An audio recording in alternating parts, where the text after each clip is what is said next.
Presidente de Bolivia, Evo Morales, calificó como golpe de Estado las protestas de la oposición en contra de los resultados parciales de las elecciones presidenciales del pasado domingo, en las que denuncian fraude electoral. Por su parte, la OEA consideró que lo mejor es ir a una segunda vuelta, incluso si Morales obtiene la ventaja del 10% que necesita. Toque de queda por quinto día consecutivo en Chile, donde se confirmó la muerte de al menos 18 personas durante las protestas. El estado de emergencia se mantiene a nivel nacional y los manifestantes mantuvieron el pulso en las calles, a pesar de las disculpas ofrecidas por el presidente Sebastián Piñera. Efectivos de las fuerzas militares rusas empezaron a desplegarse en la frontera norte de Siria en virtud de un acuerdo con Turquía para expulsar a los combatientes kurdos de la llamada zona de seguridad que exige Turquía. Entre tanto, el presidente de Estados Unidos, Donald Trump, celebró un alto al fuego permanente en Siria y anunció el levantamiento de las sanciones a Ankara. Bienvenidos a una nueva tarde de información de América Latina y el mundo aquí en France 24. Mi nombre es Liliana Valencia. Tensión en Bolivia, donde se esperan los resultados definitivos de las elecciones presidenciales del pasado domingo.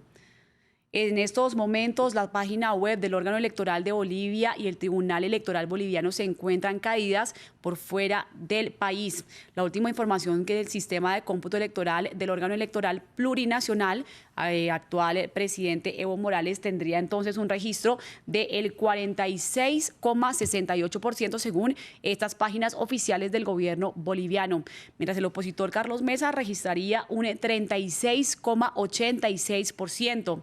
Esto a la espera de un resultado definitivo, y el presidente Evo Morales calificó como un golpe de Estado las protestas de la oposición en contra de su eventual victoria, que le daría un cuarto mandato. Por ahora todavía no alcanza el 10% que requiere para no ir a una segunda vuelta. Su rival Carlos Mesa y sus seguidores han calificado el proceso como un intento de fraude del oficialismo. Mientras tanto, la OEA consideró que lo mejor sería ir a una segunda vuelta, incluso si Morales obtiene la ventaja de los 10 puntos que le aseguraría este triunfo. Andrés Mesa Muñoz nos tiene los detalles. La tensión por las elecciones en Bolivia sigue latente en las calles.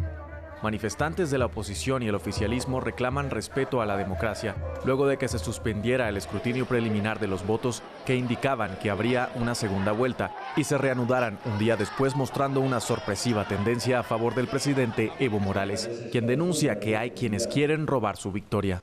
Está en proceso un golpe de Estado, aunque quiero decirle, ya sabía anticipadamente, se prepararon la derecha con apoyo internacional para un golpe de Estado. El principal opositor, Carlos Mesa, respondió a Morales y dijo que cualquier resultado que lo dé por ganador es un fraude. Y pedirle a la comunidad internacional que se mantenga vigilante para que este país, nuestro amado país, nuestra amada Bolivia, no entre en el camino de la dictadura al que quiere llevarnos el presidente Morales. La OEA cree conveniente realizar un balotaje incluso si Morales obtiene una ventaja de 10 puntos porcentuales que, según la ley, le darían inmediatamente el triunfo. Debido al contexto y las problemáticas evidenciadas en este proceso electoral, continuaría siendo una mejor opción convocar una segunda vuelta. Ambos candidatos han convocado a una movilización pacífica permanente a la espera de un desenlace, en medio de violentas protestas que han desembocado en enfrentamientos y han dejado edificios gubernamentales quemados y carreteras bloqueadas. Previamente hablamos con Antonio Costas, ex vicepresidente del Tribunal Supremo Electoral de Bolivia, que renunció justamente al órgano electoral tras la ola de protestas y denuncias de fraude en los comicios.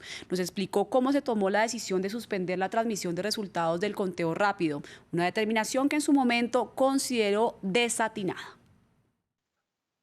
Mire, no tengo una explicación para darle, porque fue intempestiva. Fue resuelta. Nosotros somos una sala plena, tenemos una instancia colegiada donde tenemos 6 vocales y la decisión de 5 de ellos hizo posible que esta interrupción surgiera, aspecto que yo no compartí. En realidad, el acuerdo nuestro había sido proporcionar información de las 2 fuentes.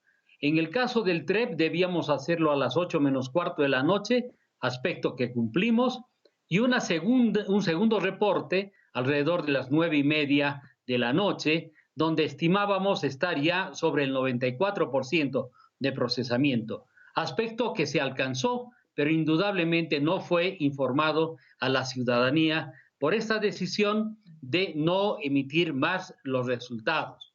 El cómputo fluye hasta ahora, todavía hay algunos tribunales departamentales electorales que no han completado el tratamiento por diversas circunstancias, pero fundamentalmente por los hechos vandálicos que han ocurrido estos días pasados.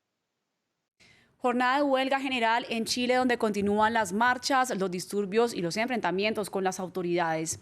La cifra de víctimas fatales aumentó a 18 y el gobierno declaró una nueva noche de toque de queda. Las concentraciones se registran en varias ciudades del país en medio de bloqueos, barricadas y arengas antigubernamentales. Las disculpas pedidas por el presidente Sebastián Piñera no lograron calmar los ánimos de los manifestantes y el estado de emergencia se mantiene a nivel nacional.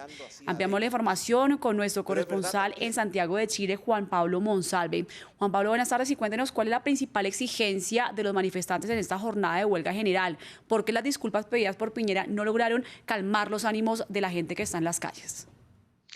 Liliana, muy buenas noches. Pues efectivamente el presidente Sebastián Piñera en su alocución de ayer pidió disculpas por la tardía reacción, como él mismo lo señaló, y por no haberse anticipado a toda esta situación. En las calles la gente continúa haciendo reclamos de carácter social. Uno de esos reclamos está directamente relacionado con los fondos de pensiones. Allí hay una preocupación muy especial por la ciudadanía y por el manejo de estos recursos de las pensiones de los chilenos. También otro reclamo que siguen haciendo los estudiantes es precisamente la gratuidad universal de la educación en Chile. Vale la pena recordar que la presidenta Michelle Bachelet avanzó en esta materia, pero no respondió a esta demanda social que venían haciendo los estudiantes desde hace varios años. Es ahí donde principalmente se dan estas dos peticiones especiales, mientras las protestas efectivamente continúan. A esta hora se presentan disturbios en la Plaza Italia y también se presenta un incendio en el metro de la Plaza Maipú. Eso es lo que está ocurriendo a esta hora en las calles de Santiago, ya un poco menos de una hora y media para el toque de queda.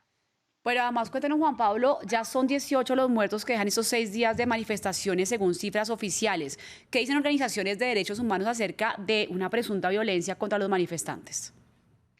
Bueno, son varias las organizaciones que han venido haciendo estas denuncias. Hemos podido ver a través de redes sociales videos donde efectivamente pues se ven a las fuerzas militares de una u otra forma haciendo uso de la fuerza para controlar el orden público. Justamente el día de hoy, Sergio Mico, quien es el director del Instituto Nacional de Derechos Humanos, la institución avalada por el Estado para hacer toda la veeduría de estos casos, se reunió con el presidente Sebastián Piñera en el Palacio de la Moneda y le manifestó su preocupación por los graves hechos que él ha señalado evidencian una violación a los derechos humanos. Así lo dijo Sergio Mico y obviamente pues esto ha generado muchísima preocupación. El gobierno aún no ha respondido precisamente a esta inquietud planteada por el Instituto Nacional de Derechos Humanos de Chile.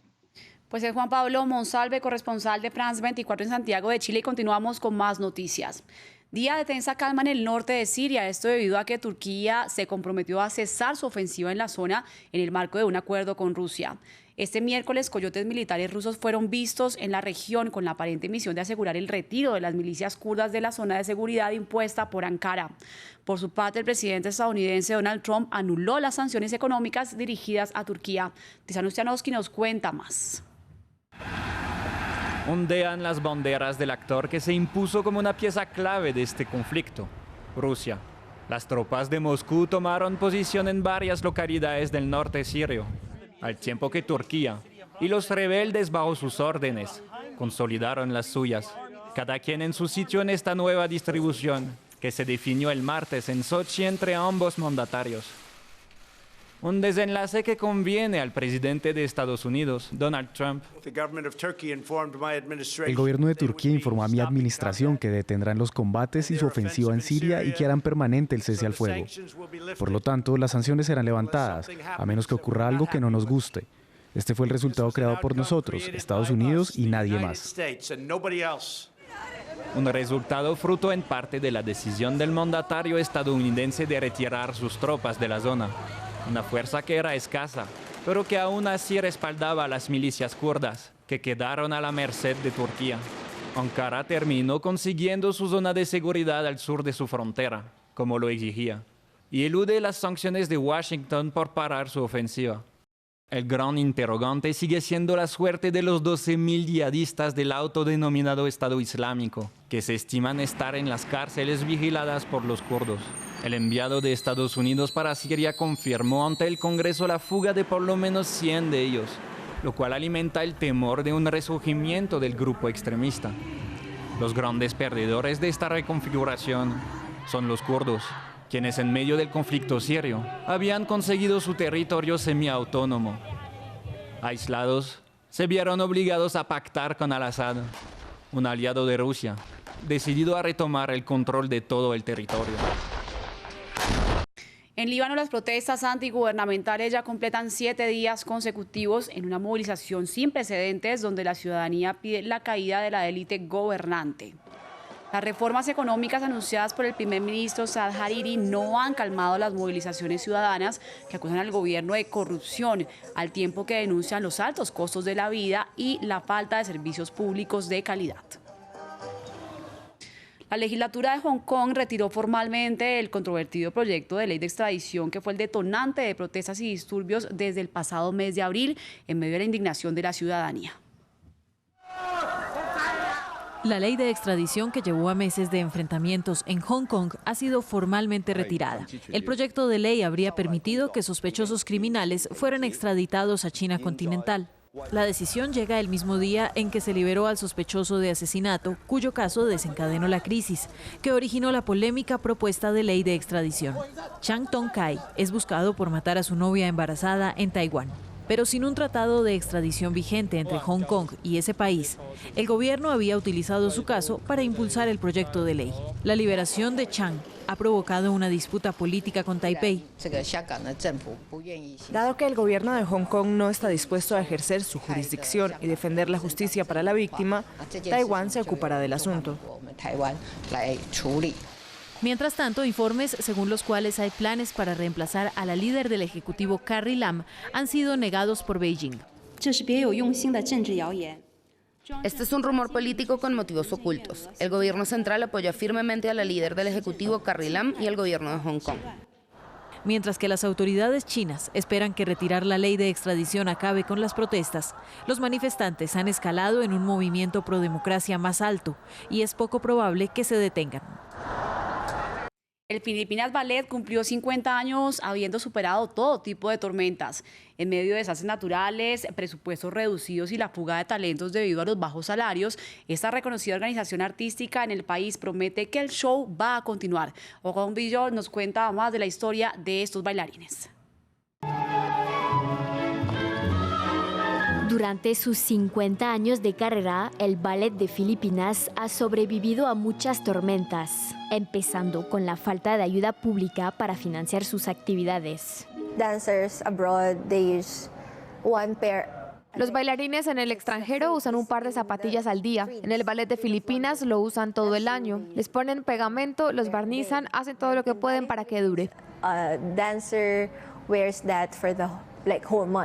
Y si no hay dinero para zapatos, mucho menos lo hay para salarios atractivos. Uno de los mayores retos del ballet es evitar la fuga de talentos. Muchos terminan siendo contratados por cruceros turísticos o parques de atracciones que pueden ofrecer remuneraciones hasta 100 veces más altas. Otros han logrado unirse a organizaciones de fama mundial como el American Ballet Theatre.